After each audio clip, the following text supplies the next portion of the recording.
La verdad no conozco, más bien tal vez alguno de ustedes, si es de la zona de La Paz, podría darme ese dato porque está sobre la carretera, estaba ya la línea muy cerca. Supongo que ya debió llegar la electricidad con extensión de red, pero eran una cantidad de casitas, eran como 5 o 6, no, un poquito más, unas 10, digamos, casitas que tenían sus kiosquitos.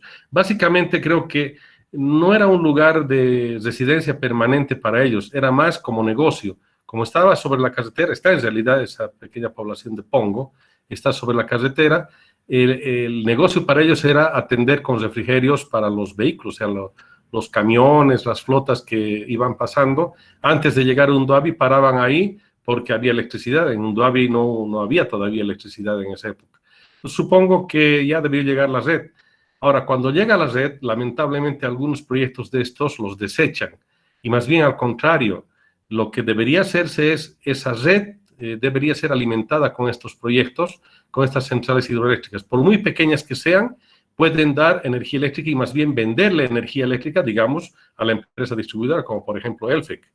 Les voy a comentar después de algunos proyectos que hemos hecho para vender electricidad a Elfec y también con turbinas que hemos fabricado en la Universidad de San Simón.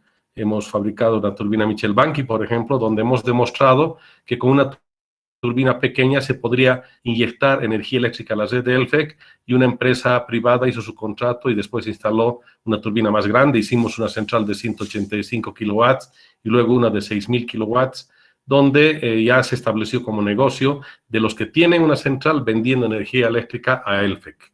Y supongo que, para terminar esa parte de la pregunta, ha debido llegar la red, pero la han debido dejar posiblemente abandonada la central, y lo que yo haría es al revés, o sea, ponerla a funcionar la central y venderle energía eléctrica a la red. Eso se puede hacer sin problema, porque estas centralitas, como hemos visto, son trifásicas, o sea, tienen un generador trifásico y prácticamente es conectar poniéndole un sistema de medición y protección, mando y control sin ningún inconveniente. Eso después vamos a ver, les voy a explicar algunas experiencias muy interesantes. ¿Alguna otra consulta?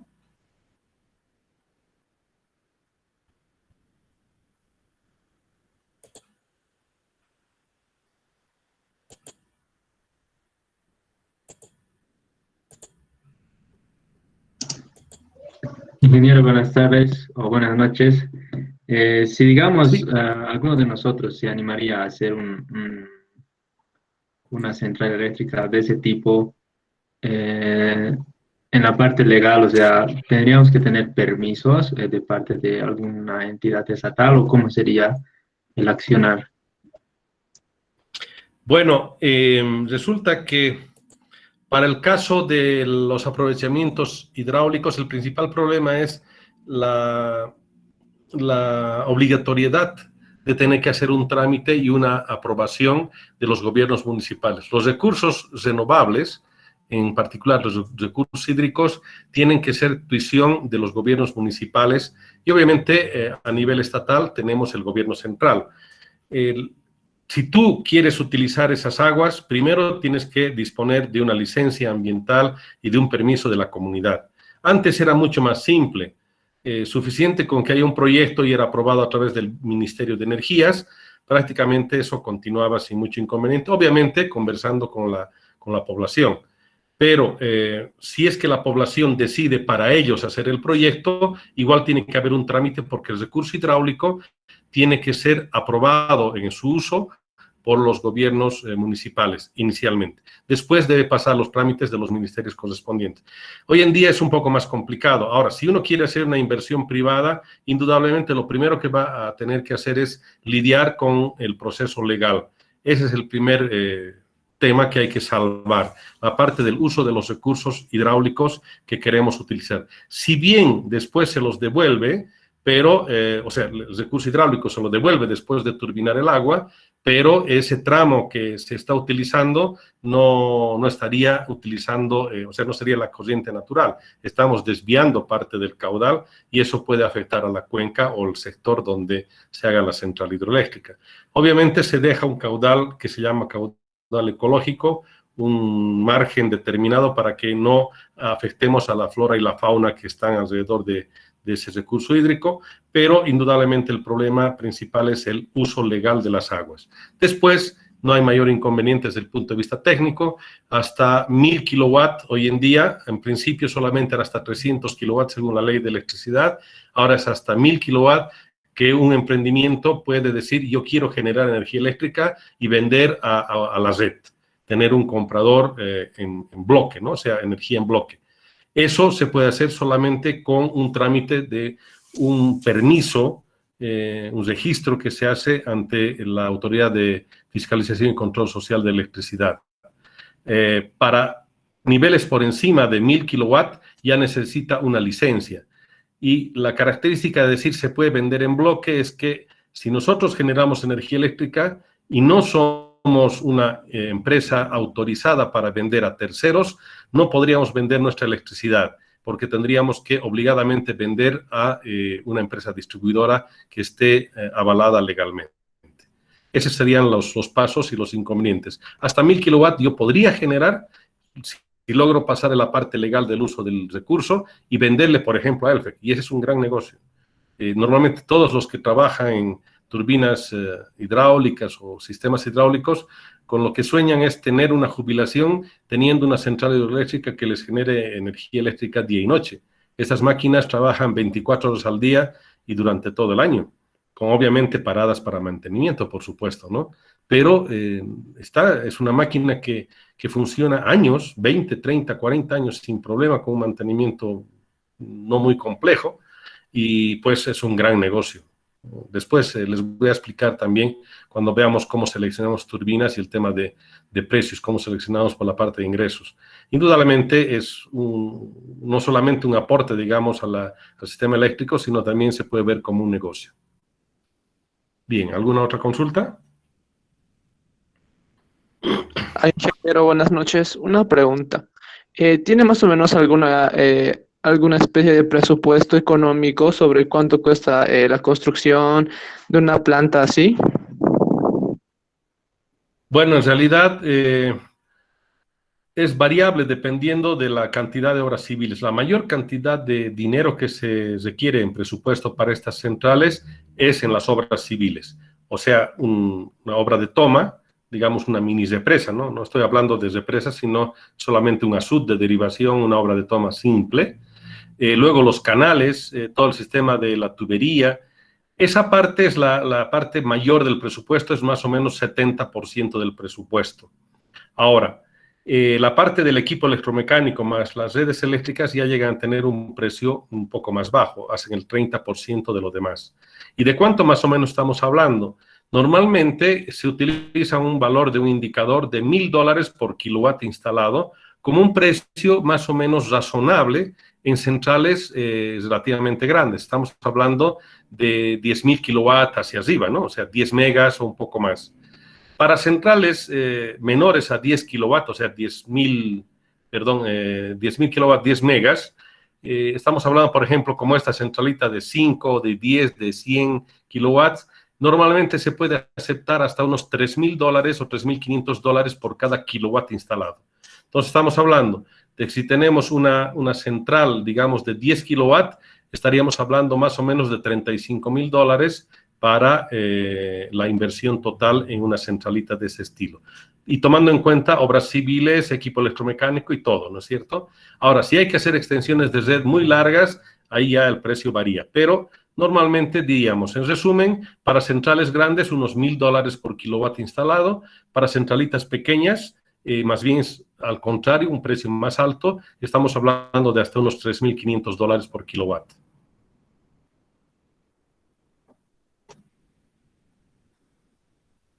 ¿Alguna otra consulta? Bien, a ver, vamos a ver un poco las diapositivas. Estoy grabando ya esta parte, cosa que ustedes también tengan la información para consultar. Acá podemos observar en esta diapositiva, en la parte superior se encuentra lo que le llamamos cámara de carga. Hemos visto en el video que se requieren dos condiciones para que funcione una turbina hidráulica. Se necesita caudal y en este caso, por esta parte del cerro, se está llevando el canal, o sea, tiene un canal que está llevando el agua desde un punto que se ha hecho la derivación del río, ¿no? Se saca agua del río por un costado y se va llevando por un canal. Y se lleva hasta este punto, obviamente con una pendiente que se logra dar una pendiente suave a la obra civil, o sea, un canal normalmente hecho con revestimiento de hormigón. Y la idea es que el río que está bajando va teniendo una cierta pendiente natural, entonces la pendiente del canal tiene que ser tan suave que permita entonces lograr una diferencia de alturas. Entre este punto, que se llama cámara de carga, y el punto acá dentro de la cámara dentro de la casa de máquinas, donde va a entrar el agua a la máquina, que se llama turbina, que está acá dentro, esa diferencia de alturas más el tema del caudal son los dos recursos que necesitamos para poder tener un potencial aprovechable hidroenergético. En este caso, el agua que llega a la cámara de carga baja por esta tubería que se ve acá amarilla, una tubería recta prácticamente, porque esta configuración así lo ha permitido. Normalmente es medio difícil encontrar lugares que tengan esta configuración, porque más bien son con bastantes digamos, curvas pronunciadas, y hay que hacer codos, anclajes, etc. Es una configuración ideal, que es la más barata, y hacer una línea recta de tubería de presión. Entonces acá esa tubería de presión lleva el agua que está acá arriba hasta la parte inferior, y dentro de esta casa de máquinas el agua tiene que ingresar hacia la máquina, la turbina que gira con el agua que está llegando desde la parte superior. Bien, entonces tendríamos ya una cámara de carga, una tubería de presión, a esto le llamamos casa de máquinas, donde está acá dentro el equipo electromecánico, y de ahí ya sale electricidad a través de los sistemas de transmisión, subtransmisión y distribución. Llevamos la electricidad hasta el punto final. Entonces, toda la transformación de energía hidráulica en energía mecánica y después eléctrica se hace dentro de esta casa de máquinas. Y dentro de la casa de máquinas tenemos lo que se llaman las turbinas.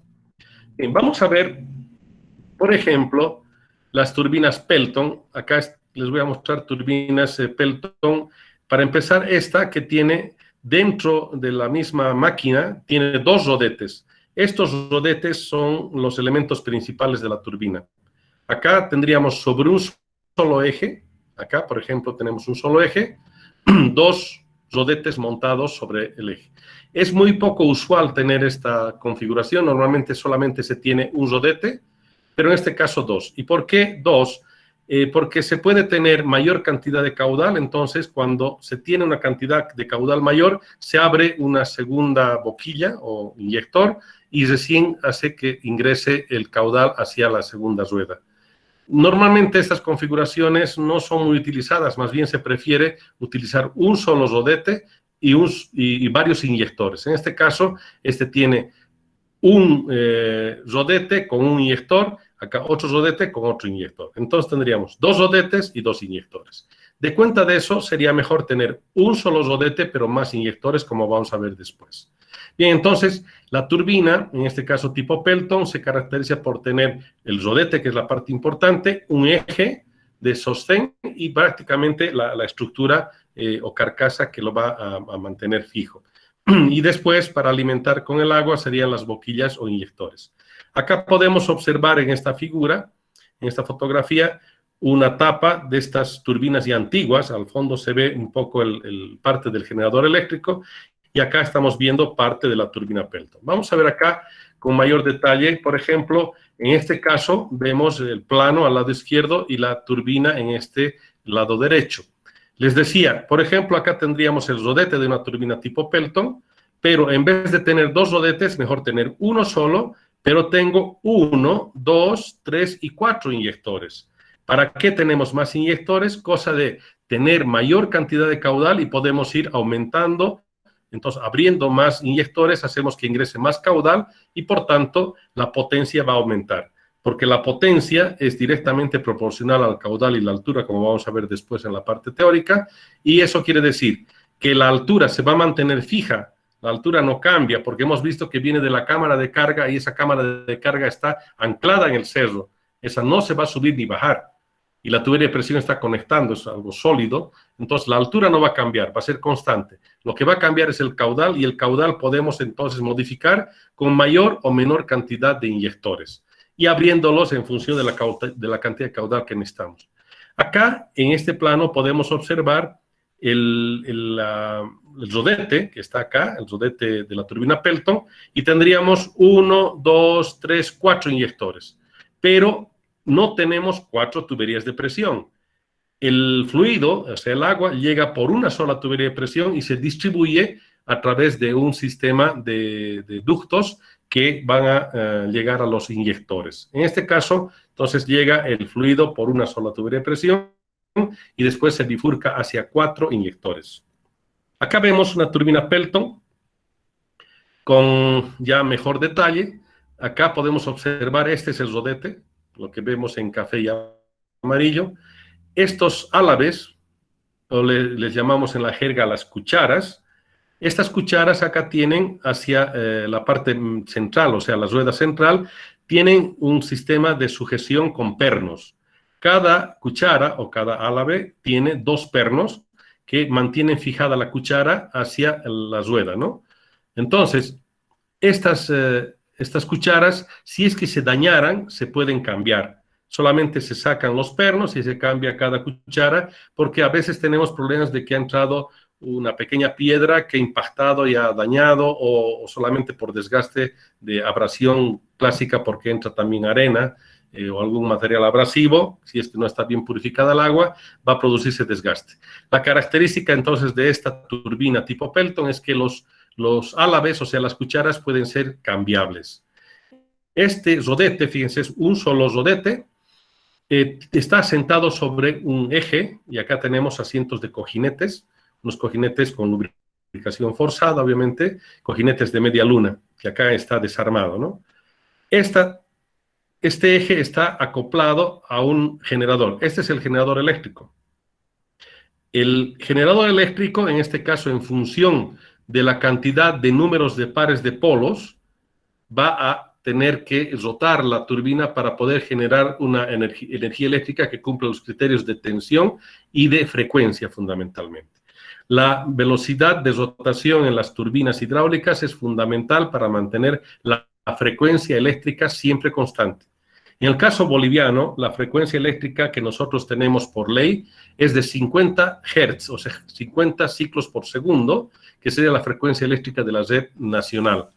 Y la tolerancia es de más o menos 10%. Quiere decir que nuestra central hidroeléctrica, por ejemplo, este conjunto de turbina y generador, debe darnos una calidad de electricidad de 50 Hz, o sea, 50 ciclos por segundo, más o menos 10%, lo que permita la ley. Y si es que salimos fuera del margen, indudablemente ni la máquina puede ingresar, porque el sistema de la red rechaza el posible ingreso de la máquina. Bien, este es el conjunto de equipamiento electromecánico. Entonces, estamos hablando de turbina hidráulica y del generador eléctrico. Nosotros, en esta materia, nos concentramos en esta máquina que se llama turbina hidráulica. Y acá vemos un acoplamiento. Entonces, el acople acá es directo. Acá podemos observar una turbina tipo Pelton, pero que no tiene las cucharas intercambiables. Acá prácticamente todas las cucharas están unidas en una sola pieza, están prácticamente fundidas en una sola pieza, y si se daña alguna de estas hay que hacer reparación sacando o parando la máquina, pero no podríamos hacer el cambio de la cuchara. Prácticamente estas solamente tendrán que hacer un mantenimiento, normalmente de ir rellenando, puliendo o qué sé yo, cualquier trabajo que requiera ese mecanizado. Pero ya no tendríamos la posibilidad de cambiar cada cuchara. En este caso, este rodete prácticamente va a tener que tener su vida útil determinada y obviamente con los niveles de calidad establecidos por la fábrica. Acá podemos observar cómo es el flujo de agua que sale del inyector o de la boquilla, y acá logramos ver un estrechamiento y que el flujo de agua llega a las paredes, en este caso de la cuchara tipo Pelton, y acá podemos observar que está llegando el flujo de agua. Y como tenemos una parte central sobresalida, o sea, la cuchara está dividida en 2 concavidades, una es esta y otra simétrica al otro lado, el agua llega a la parte central, o sea, esta nervadura, ese chorro se divide en 2 partes. una parte viene por este lado de la cuchara y la otra parte por el otro lado, y solamente por haber cambiado de dirección, de magnitud acá, el vector velocidad, hace que la turbina empiece a girar. No es que el fluido está impactando, sino solamente está cambiando de dirección. Eso vamos a ver en la ecuación de Euler y después en los triángulos de velocidades, cómo es que el agua solamente por cambiar acá dentro por esta superficie curva, por moverse en la superficie curva, hace que esto empiece a girar y gira a muy alta velocidad. Acá podemos observar que el chorro está llegando, después de llegar a la cuchara anterior, que ya prácticamente está acá perdiéndose en la imagen, tendríamos el chorro que de manera continua está saliendo, está llegando a la primera punta de la cuchara siguiente y después va a moverse la cuchara, o sea, el rodete se va moviendo y el chorro entonces logra llegar a impactar de mejor manera al centro de la cuchara. Eso veremos en el caso de las turbinas Pelton a detalle. Acá les muestro el plano, el esquema que teníamos, que hace un momento les mostré un plano, donde esta parte de acá sería la válvula que regula la cantidad de agua que va a ingresar, que proviene de la tubería de presión, y toda esta parte azul sería el distribuidor, donde tendríamos la cantidad de agua que va ingresando y está lista para poder entrar por los inyectores hacia la turbina. Y observarán que en este caso tiene 1, 2, 3, 4, 5, 6 inyectores. Eso quiere decir que la cantidad de agua que yo voy a poder meter a la turbina voy a regular en función de abrir más o menos cantidad de inyectores, ¿no? Entonces, es conveniente tener un sistema con mayor cantidad de inyectores si es que voy a tener una variabilidad del recurso hidráulico en el aprovechamiento. Otro tipo de turbinas hidráulicas que son muy fáciles de fabricar, son las más conocidas, digamos, en países en vías de desarrollo, son las turbinas Mitchell-Banky o también de flujo cruzado. Estas turbinas constan básicamente de un álabe director, fíjense, una especie de perfil de ala de avión, es un perfil hidrodinámico, que permite entonces tener el flujo de agua que dirija de mejor manera, y tienen un rodete y una carcasa. El agua ingresa por esta parte y va por la parte inferior y por la parte superior de este álabe director, y el agua va a ingresar hacia los álabes del rodete. En este caso ya no es solamente a un álabe, sino ingresa a varios álabes al mismo tiempo, y el agua que ha ingresado por acá cruza internamente y sale por la parte inferior, haciendo que este rodete empiece a girar. Acá podemos observar un poco mejor el detalle en perspectiva, digamos, del rodete, y viendo de que el flujo de agua va a venir por la parte superior, luego por la parte inferior aparece toda la cantidad complementaria de agua, todo lo que venía de la tubería de presión entonces se dirige a un solo chorro y varios álabes reciben el agua turbinada y hacen girar al rodete, y después el agua va cayendo por gravedad internamente. Acá podemos observar en este esquema, en la parte que está marcada con las flechitas y un color un poco más oscuro, podemos observar que el agua que proviene de la cámara de carga por la tubería de presión llega hacia la turbina, y lo primero que hace es encontrarse con este álabe director. Este perfil hidrodinámico que les decía hace que el agua vaya por la parte inferior y por la parte superior y produce una especie de chorro. Es decir, todo el caudal que estaba pasando por la tubería de presión se convierte en un chorro que llega a pasar por los álabes superiores de la turbina, ya hace girar a la turbina, y luego pasan por la parte interior del rodete y finalmente al salir logran darle un impulso adicional, por tanto la turbina va girando permanentemente y el agua cae por gravedad hacia el canal de restitución. En este caso, esta turbina Mitchell-Banky tiene una alimentación, o sea, el ingreso del agua es horizontal, pero también podría ser de alimentación vertical. Es decir, si tengo una tubería de presión que está llegando de manera vertical, el agua pues vendrá por acá, pasa por el álabe director, se produce el chorro, hace que el agua pase por en medio de los álabes y empieza a girar el rodete para después el agua irse a su canal de restitución. Acá podemos observar un canal que es una turbina Mitchell-Banky que tiene un cambio de sección de la sección circular que tenía de la tubería de presión, porque las tuberías de presión son de sección circular, cambian a una sección rectangular para la alimentación del fluido, o sea, del agua, hacia la turbina. Este es un ducto de transición de circular a rectangular.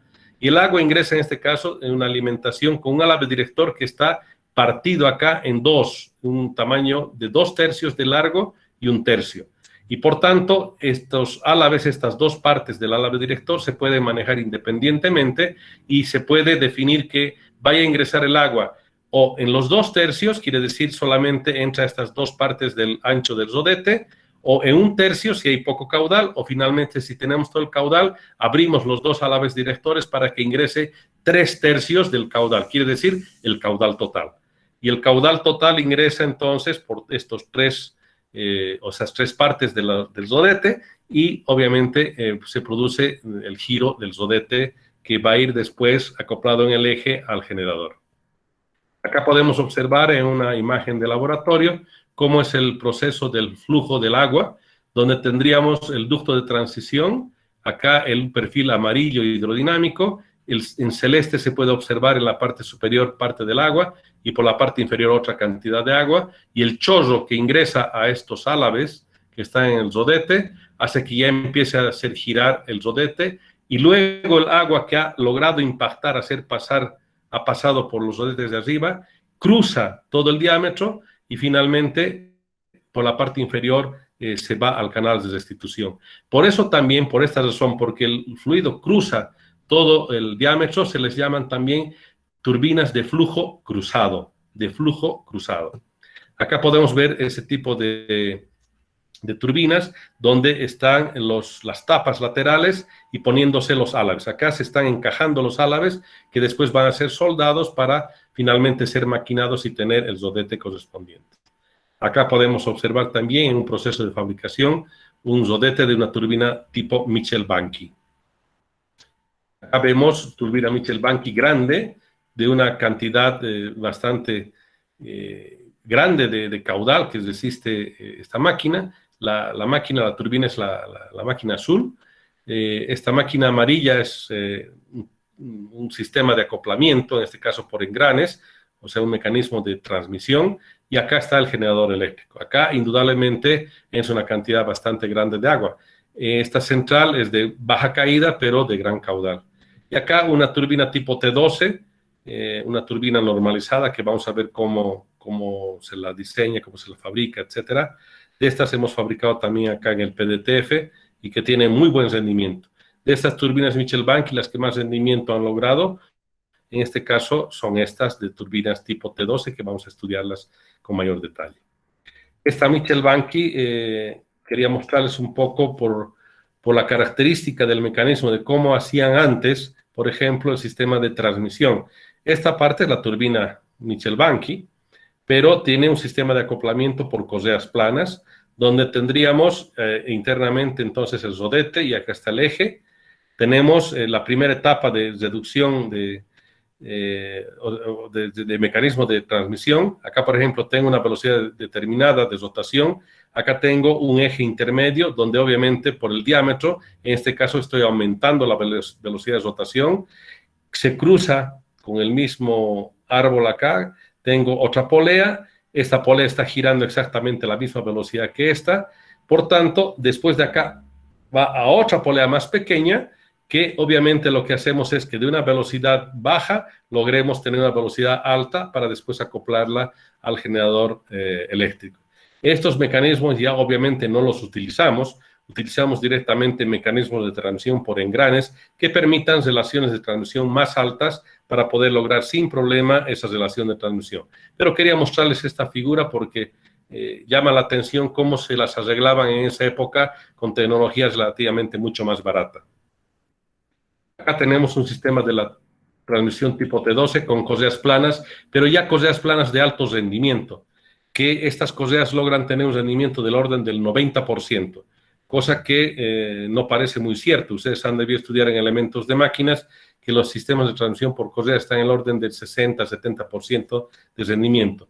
Pero hay correas de última generación con materiales especiales que logran, tanto en sección circular como correas planas, rendimientos del orden del 90 hasta el 95%. Voy a ponerles un catálogo de estas correas que para cualquier uso que ustedes necesitan pueden utilizar, que están sustituyendo muy bien a correas en B en el caso de las correas circulares. Turbina Francis es otro tipo de turbina, en este caso es una turbina tipo reacción, muy parecida a lo que nosotros conocemos como las bombitas hidráulicas que tenemos en la casa. Acá, por ejemplo, tenemos la turbina, que es la parte amarilla, y el cono de succión, o sea, la salida del agua, viene por el ducto negro. Acá tenemos una pequeña turbina Francis acoplada directamente a un generador, donde tendríamos una llave de paso que permite la cantidad de paso del flujo de agua. La turbina Francis, en este caso, es un poco más complicada que la turbina Pelton para la fabricación, también es mucho más cara. Estas turbinas sirven para condiciones de alturas un poco más bajas que las Pelton, pero aprovechan mayor cantidad de caudal. Tienen entonces una cámara espiral y el agua que ingresa por esta parte llena toda la cámara espiral y el agua va a ingresar radialmente entonces. Va a ingresar, acá podemos observar, el agua ingresa, toda la cámara está llena de agua y por estos álabes directores se permite el paso del agua hacia el centro. Entonces, por toda la periferia del rodete va a ingresar el agua hacia el centro y después recién ingresa el agua para irse de manera axial. O sea, se va a ir axialmente hacia el eje por abajo. Eso es lo que podemos ver acá. Por ejemplo, esta parte que se ve en la periferia serían los lugares por donde va a ingresar el agua. Por cada uno de estos espacios ingresa el agua, pero después viene por acá, por el centro del agua, y al pasar como una especie de tornillo, hace que gire esta máquina. Acá tenemos el mecanismo que permite la apertura y cierre de esos álabes directores. Hemos visto en el caso de la turbina Mitchell-Bank que hay un álabe director, uno solo. En este caso son varios que permiten o no la entrada del agua hacia el rodete. Acá podemos ver una turbina Francis en proceso de construcción. Acá está la persona, el trabajador, y miren ya el tamaño, la dimensión, ¿no? Y son perfiles un poco más complicados de poder fabricarlos. Acá en la figura de la derecha, en esta fotografía, bueno, tal vez logran ver, acá está la persona. Aquí hay una persona que está haciendo el trabajo de amolado. Está amolando una parte del álabe. Entonces, estas turbinas son enormes. La persona, fíjense, es solamente este tamaño y este es el rodete de la turbina Francis. Estas turbinas pueden absorber bastante cantidad de agua y dan bastante potencia también, pero menos altura que las turbinas Pelton. Acá podemos observar en este diagrama cómo son las presiones. Acá, por ejemplo, la presión del agua en la entrada es mayor, hay una presión más alta en la parte de las entradas de toda la periferia de los álabes, y el agua ingresa, y acá podemos observar en estas líneas cómo es el flujo. Entonces ingresa por el álabe, por la parte periférica, y se va por el centro, y forma una especie de remolino, y el agua va saliendo después de manera axial.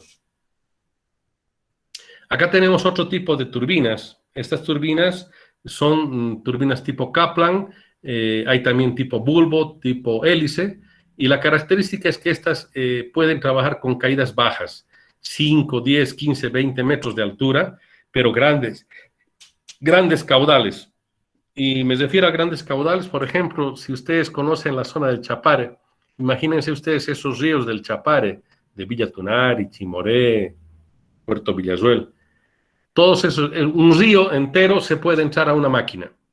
Toda la cantidad de caudal que tiene el río, suficiente para una máquina. Y todavía no daría muy buena potencia todavía. O sea, realmente estas máquinas absorben gran cantidad de agua y de bajas caídas. Esa es la gran ventaja de estas máquinas.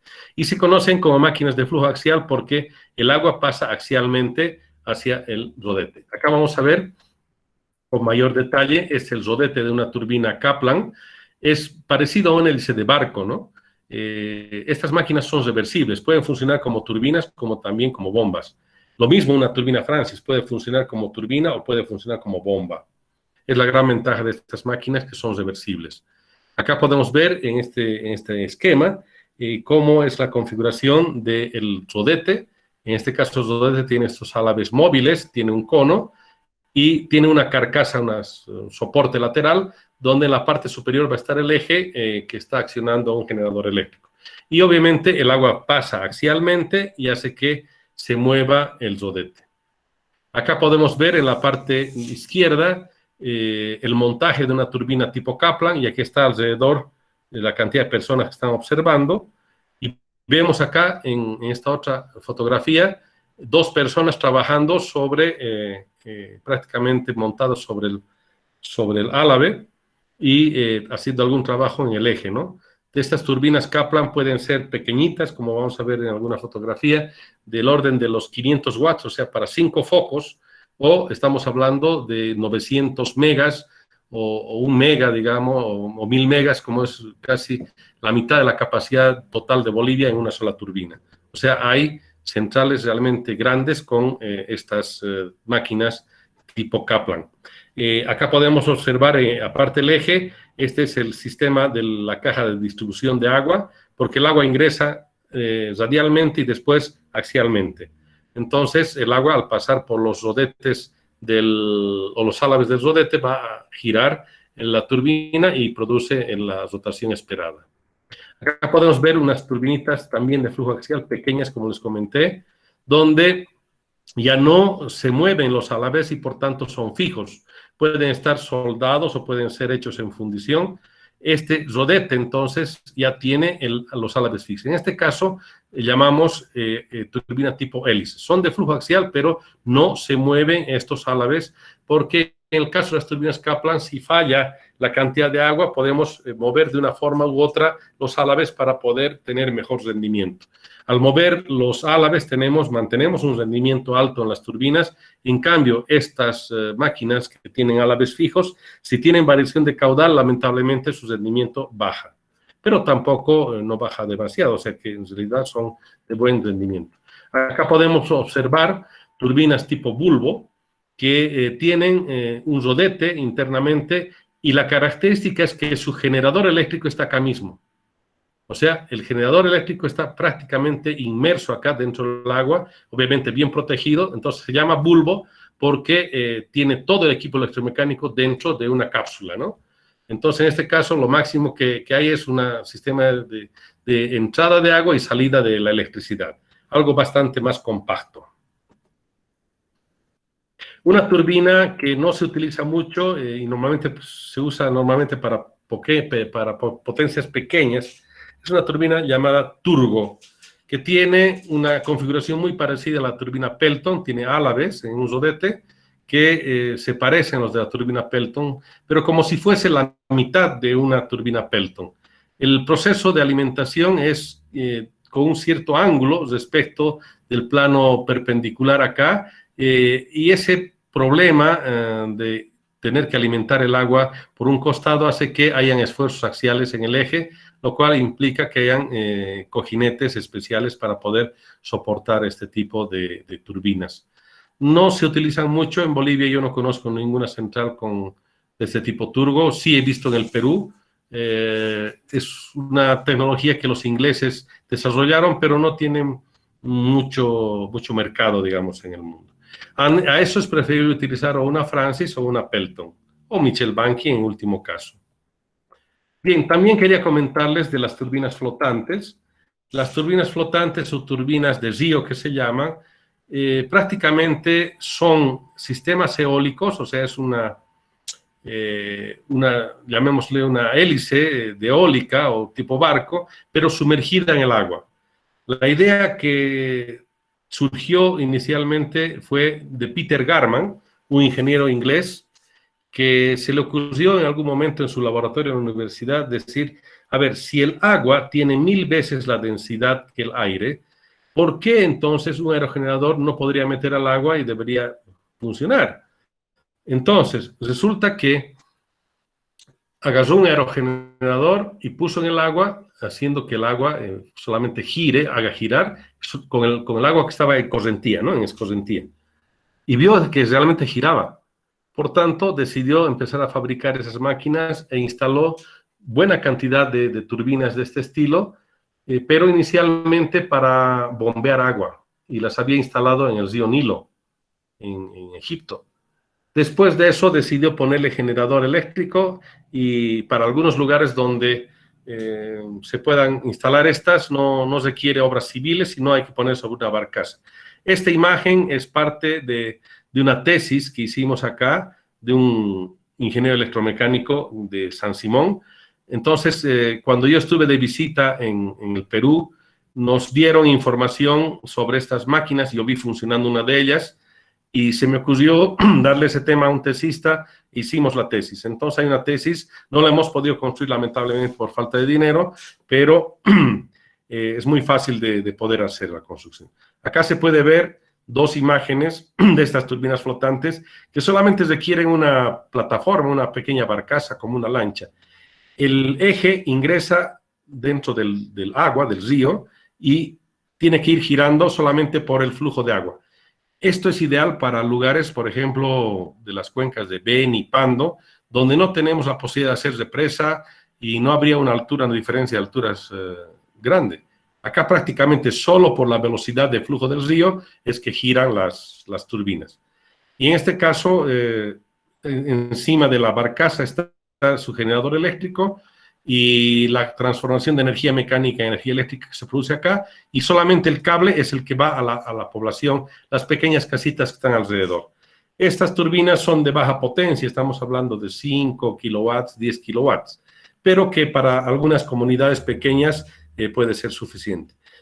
Acá podemos ver este es en el Perú, este es en Colombia, y acá se puede observar en la pequeña barcaza que hay como una especie de manija, acá estaba la parte de la turbina, y esta barcaza entonces cuando llega a bajar mucho el nivel del río, lo único que se hace es se levanta la máquina para que ya no gire y cosa que se proteja, ¿no?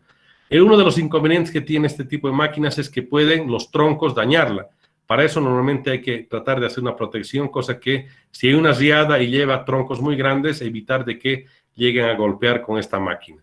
Pero es una interesante alternativa para lugares donde tenemos poca pendiente y bastante caudal con velocidades relativamente mayores a 2 metros por segundo.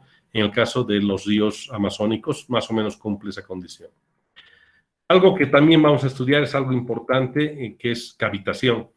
La cavitación es un fenómeno destructivo que no nos deja tranquilos a los que trabajamos con turbomaquinaria.